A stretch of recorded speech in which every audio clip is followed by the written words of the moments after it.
ఆడదాన్ని బ్రతుకు ఇంటి పనికి వంట పనికి మాత్రమే నేను భావించే మగవారి చూడడం నశించాలని, ఆడవారికి అన్ని హక్కులు మగవారితో సమానంగా ఉండాలని కోరుతూ సెలవు తీసుకుంటున్నాను.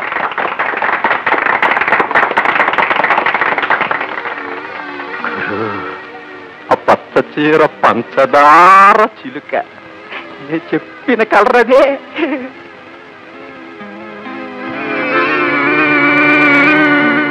వివరం చెప్పు. మొగుణ్ణి పురుగులా చూస్తుందట, ఇల్లు విడిచి 24 గంటలు బజారమటే తిరుగుతుందట. ఐసి ఎర్రసిరాతో రాసి అండర్లైన్ చేసుకోవాల్సిన కేసు అన్నమాట. మొగుణ్ణి కాదని ఆడది గడప దాటింది అంటే పరాయి మగాడితో సుఖాన్ని వెదుకోవడానికేనన్నమాట.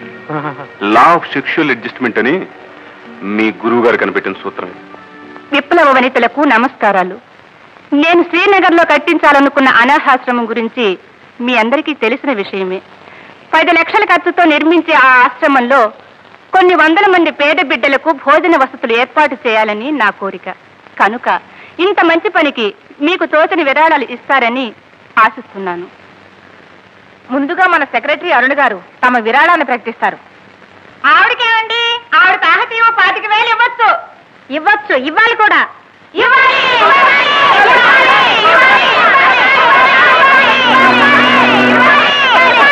అలాగే నా తరఫున 25,000.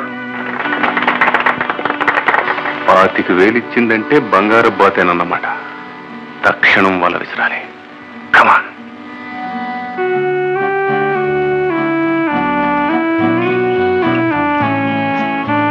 ఎక్సెస్ అరుణ్ గారు, నేను రేపు ఉదయమే కాశ్మీర్ వెళ్ళిపోవాలనుకుంటున్నాను. మీరు అనుకున్న విరాళం వెంటనే అందజేస్తే కృతజ్ఞతలని. అది చెక్ బుక్ తెలియదు. అయితే నేను హోటల్ అనురాగ్ లో ఉంటున్నాను, రూమ్ నెంబర్ 208. సాయంత్రానికల్లా అందచేయగలరా? ఓ షూర్, స్వయంగా నేనే తెచ్చిస్తాను. థ్యాంక్స్.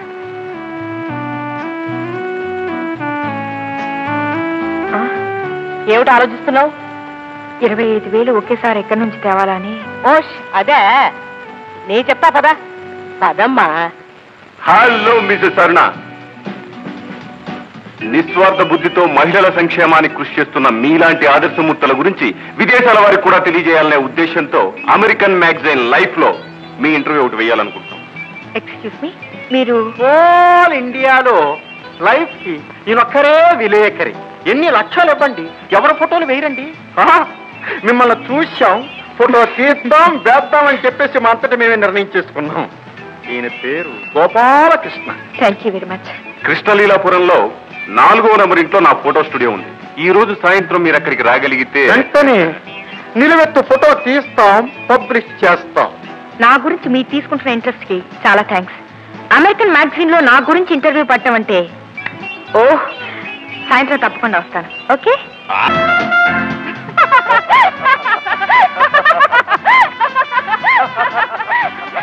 డార్లింగ్, మన నాటకం రెక్కిగెట్టింది.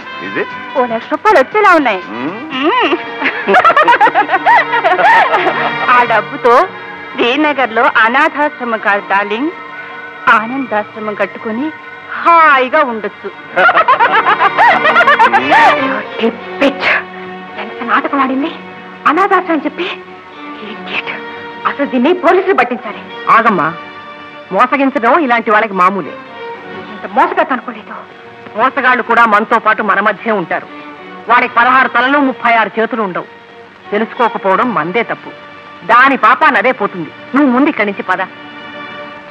పదమ్మా, నువ్వు పదమ్మా, చెప్తాను. నువ్వు పద.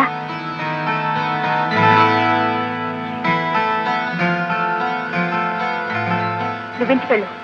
నేను కృష్ణలీలాపురంలో ఇంటర్వ్యూకి వెళ్ళొస్తాను. ఆ పేట పేరులోనే ఏదో అపశృతి వినిపిస్తోంది. నేను కూడా వస్తానమ్మా. అరుణ, ఆడది తోడు లేకుండా పరాయి గడప తొక్కడం మంచిది కాదు. Mind it. నా గురించి నేను జాగ్రత్త పడగలను. టాక్సీ.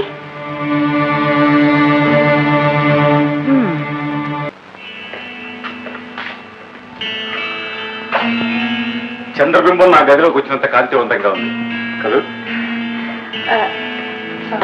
ఫోటోగ్రాఫర్ రాలేదండి ఇంకా?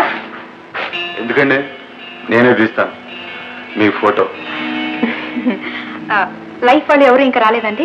నేను ఇక్కడికి రమ్మన్న లైఫ్ లో నీ గురించి రాయాలని కాదు, నువ్వు లైఫ్ లో అనుభవించిన ఆనందాన్ని నీకు అందించాలి. You mean? What I mean is, look baby, కట్టుకున్న వాడిని గౌరవించిన జరగ వేటి కోసం ఆరాటపడతాయో దేనికోసం తలతలాడతాయో నాకు బాగా తెలుసు. I'm doctorate in sexology. ఆడది తన పక్కన రాముళ్ళ నిలబడి నీడనిచ్చేవాడిని, పక్క మీద రాక్షసుడిలా ప్రవర్తించి సుఖం ఇచ్చేవాడిని భర్తగా కోరుకుంటుంది. No doubt about it. నీ భర్త నేను సుఖపెట్టడం లేదని తెలుస్తోంది. I pity you. అందుకే నీకు తనివి తీరని ఆనందాన్ని విందు చేస్తాను. భర్తకి నాకు మనస్పర్ధలు ఉన్నాయని దానికి విపరీతాలు ఇస్తావా?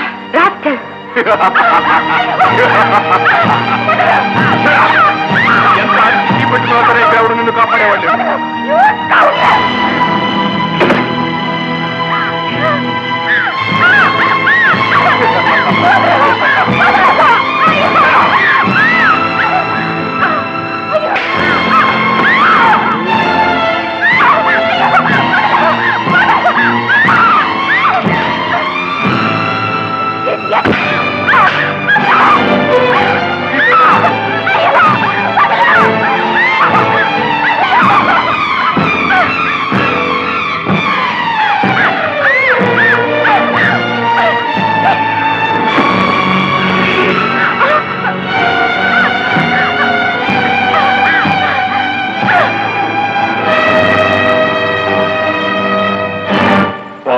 చిరాయువు పవ చీరలు అడుగుతున్నావా చిట్టి తండ్రి? మూసి ఇచ్చారా? లేటెస్ట్ డిజైన్ తయారు. ఓరి బండ వెధవా, బంగారం లాంటి చీర చింపేశావు కదరా. 150 రూపాయలు ఉంటుంది. కాస్త సుతారం నేర్చుకోరా. ఏనమ్మా ఒప్పేసుకోమ్మా, నువ్వు చేస్తున్నది తప్పేనని. ఒప్పుకోవా? మాట్లాడవారా రసిక చక్రవర్తి? ఆడది నమ్మి గదికొస్తే చీరలు జాకెట్లు చింపడం ఏమిట్రా పిచ్చికుంట. తప్పు కదమ్మా. అంతగా నీకు చీరలు చింపడమే హాబీ అయితే ఓ మంచి చీర కొందెచ్చుకొని చింపుకుంటూ కూర్చోరా చంబు మొహమా. కనిపించిన ప్రతి ఆడపిల్ల చీరలాడటం తప్పురా బుజ్జి. నువ్వు చీర ఓడదీశావనుకో, వాడు నీ తోలు ఓడదీసి చీరలాగా చుట్టుకుంటారా చిట్టి. ఎర్రగా బుర్రగా ఉండే ప్రతివాడికి లొంగిపోయే దౌర్భాగ్యపు స్థితిలో లేదురా తెలుగింటి ఆడపడుచు. ఆడవాళ్ళని గురించి శాస్త్రాలు ఏం చెప్తున్నాయో తెలుసా పండు? మాతృవత్ పరదవరాంశ పరదవ్యాని లోష్టవత్ ఆత్మవత్ సర్వభూతాని యహ పశ్చితిశ పండిత.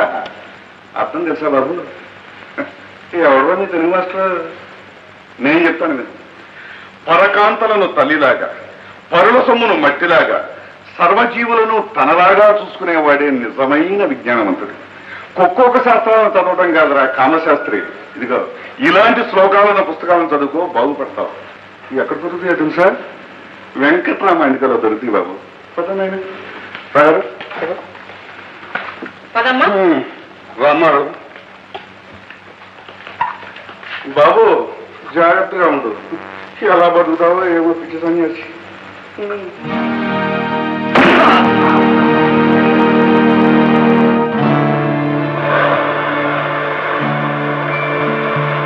తాయారు సమయానికి మనం వెళ్ళుండకపోతే ఏమయ్యేదంట? మగాడు పశువుల మీద పడుతుంటే ఆడది ఎంతవరకు ఆపగలదండి? జరగకూడదు జరిగిపోయి ఉండేది. లేదా ఆ రాక్షసు నుంచి తప్పించుకోవడానికి ఈ అమ్మాయి వాడిని చంపేసి ఉండేది. క్వశ్చన్ అది కదా. మొదటి పని జరుగుంటే ఆ అమ్మాయి కాపురం కూలిపోతుంది, రెండో పని జరుగుంటే ఆ అమ్మాయి జైల్లో కూలబడుతుంది. అంతేగా? అంతే.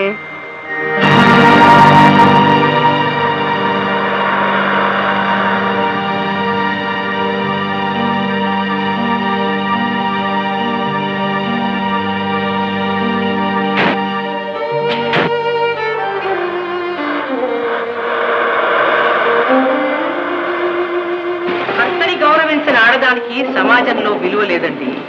అవకాశం దొరికితే అలాంటి ఆడదాన్ని ప్రతివాడు కాలరాసేయాలనే చూస్తాడు. తాయారు భార్య కరెంటు బల్బు లాంటిది. కాపురం వైరు, భర్త కరెంటు కనెక్షన్. వైరు కనెక్షన్ లేనిదే బల్బు వెలగదు కదా. అలాగే కాపురం భర్త లేనిదే భార్యకు సంఘంలో గౌరవం లేదు. విదేశాల్లో ఉండే నాగరికతలు నేర్చుకుని కొందరు ఆడపిల్లలు ఇలా వెర్రి వేషాలు వేస్తున్నారు. తాయారు విదేశాల్లో ఉన్న వాళ్ళు మాత్రం సంఘాన్ని కట్టుబాట్లని కాదని బరితెగించిపోయారనుకుంటున్నావా?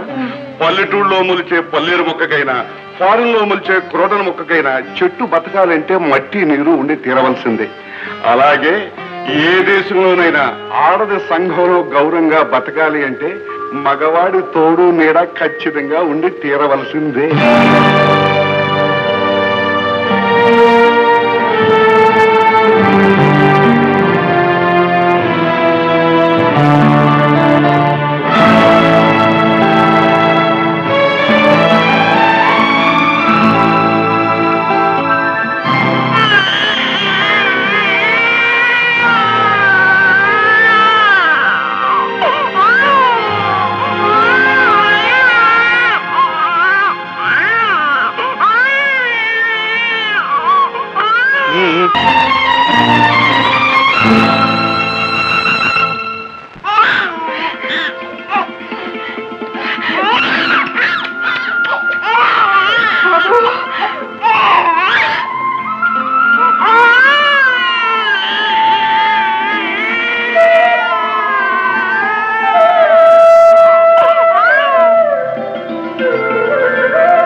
ఇలా రండి, అటు చూడండి.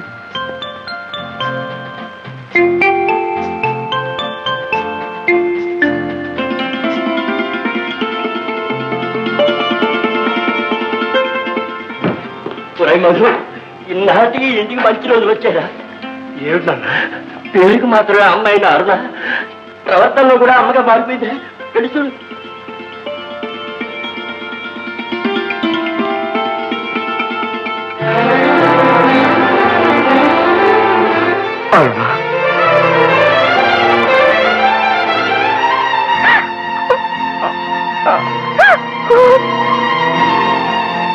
నా మీద ఇంకా కోపమా?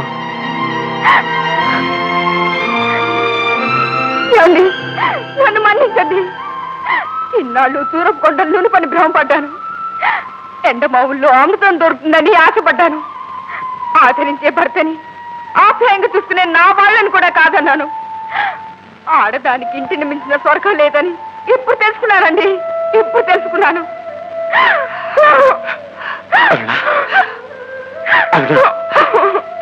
Very good, very good. కథ సుఖాంతమైంది. మేము కోరుకున్నది, ఆ దేవుణ్ణి వేడుకున్నది ఇదేనమ్మా. పశ్చాత్తాపంతో నీ కంట కన్నీటి చుక్క మెరవాలని, ఆనందంతో ఇంట పన్నీటి చల్లు కురవాలని ఆశించాం. అదే జరిగింది. మీరెప్పుడు ఇలాగే సుఖంగా ఉండాలి. మేము వస్తాం. మీరు మా పరిచయస్తులు గారు, బంధువులు గారు. మాకెందుకింత సహాయం చేశారు? ఎవరు మీరు? అదే సస్పెన్స్. చెప్తాం బాబు. ఈ ఊరు వదిలే లోపల మీకు తప్పకుండా చెప్పే వెళ్తాం. కానీ ప్రస్తుతం మంచి మలుపులో ఆగిపోయిన ఒక సీరియల్ నవల్ లాగా ఒక డ్యూటీని సగంలో ఆపేసి వచ్చేసాం. అది ఇలాంటి కేసే. కళ్ళ ముందున్న స్వర్గాన్ని తెలుసుకోలేని నాలాంటి పుట్టివాళ్ళు ఇంకా ఉన్నారన్నమాట. ఎవరండి వాళ్ళు? వాణి అని శివాలయం వీధిలో ఉంటుంది. వాణియా? అంటే సుధాకర్ భార్య? అవును, అతని ప్రాణ స్నేహితురాలండి. అలాగా?